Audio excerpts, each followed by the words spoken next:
Nancy Powell. Yes. Hi, welcome. Hi. Thank you. And you are my mother from Colorado, correct? Yes. Okay, can you tell me a little bit about you and where you live in Colorado and your son?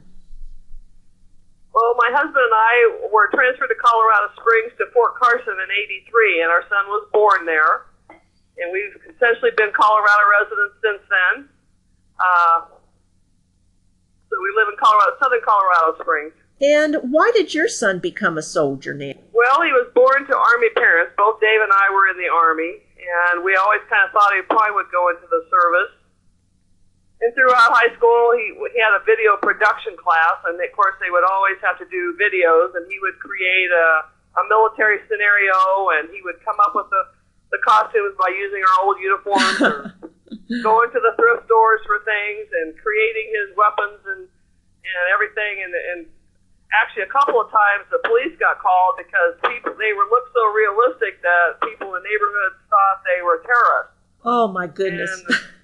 And the same policeman showed up twice, and he said, "Gee, could you just call me the next time you're going to do a video, and so I'll know ahead of time when I get the calls just to tell them, hey, it's a bunch of high school kids doing a video." You know, he was very creative and he could make things look very realistic. But we thought he'd go in the Army, but the Army recruiter didn't kind of drop the ball, I think, and so the Marines picked up on it, and that's the route he chose to go. So he was a Marine from, you said both of you and your husband were in the Army? Yes. My husband was in the infantry and I was an Army nurse. Let me ask you, Nancy, what does being a patriot mean to you? That means standing up for your country, even though you may not agree with everything 100%, and being willing to, go the long haul. You've seen both sides of this coin, I'm sure. Right. Can you tell me a story about Kyle? That was a pretty funny story about the video. Do you have another story that you can tell me? Yeah. When Kyle was in kindergarten and Desert Storm had started, and every day when I'd come home from work, he'd give me a full report because he'd watch the news when he got home every day, and he'd tell me what all was going on. But his kindergarten teacher called me up and said, asked if everything was okay at home, and I said yes. And she said, has anybody died in your family? And I said no. And I said, why? She said, well, he had become very clingy. He would throw a fit if she left the room and he couldn't go with her. Oh. She would just want to make sure everything was okay. And so I was talking to a friend of mine, and she said, well, Nance, the war started, but then I realized, I had my duffel bags packed because I didn't know if I would be, deployed, and so did Dave, and I guess Kyle had decided if we both went to the war, he was going to go with Miss Marcotte. Now, did you end up, both of you, being deployed?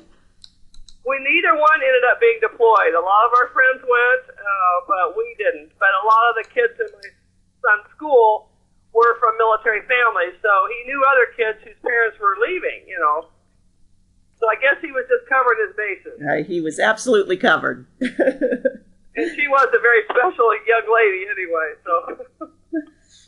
She said every kid loves their kindergarten teacher, but he had gotten kind of extremist about it.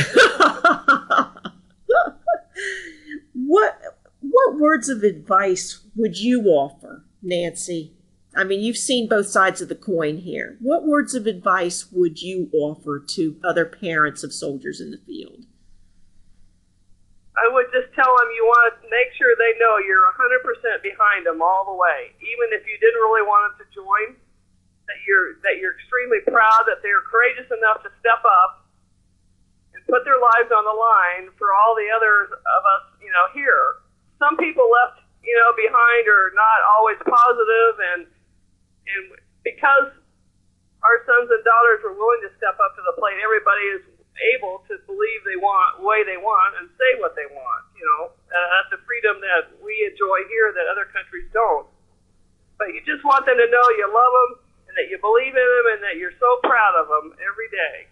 And if you could say one thing to your son right now, what would you say?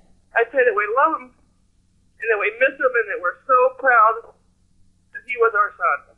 Terrific, Nancy. Thank you so much. Thank you for sharing. You're welcome.